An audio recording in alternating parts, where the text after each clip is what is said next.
La vérité qui vient de la bouche de l'ennemi est un piège. C'est une vie enveloppée par la mort. La Bible dit dans Matthieu chapitre 4, le verset 1 à 11. Christ, après avoir jeûné 40 jours et 40 nuits, il eut faim. Quand il eut faim, le diable s'approcha de lui dit, transforme, ordonne que ces pierres deviennent de pain. En réalité, rien n'échappe à Christ. Rien n'échappe à Christ. S'il a transformé l'eau en vin, il pouvait aussi transformer la pierre en pain, afin qu'il mange pour se rassasier. Mais comme ça venait de la bouche de l'ennemi, c'était un piège. C'était un piège. Pourquoi ce piège? Parce que Christ avait dit, sur cette pierre, je bâtirai mon église. Et c'est que le diable cherchait. Que l'église ne soit pas bâtie sur la pierre, que l'église soit bâtie sur le pain.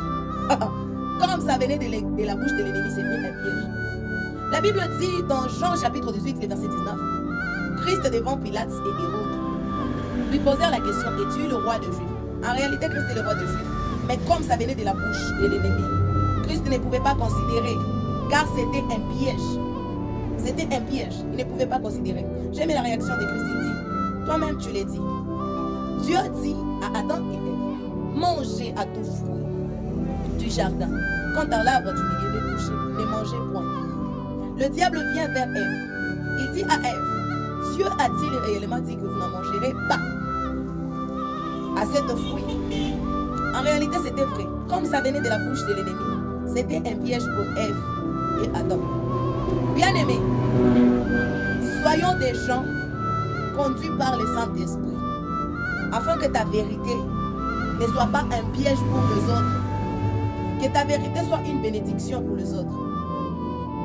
Si tu n'es pas d'accord avec moi, Marie me dit, Jésus à l'âge de 12 ans, on s'est rendu à une fête.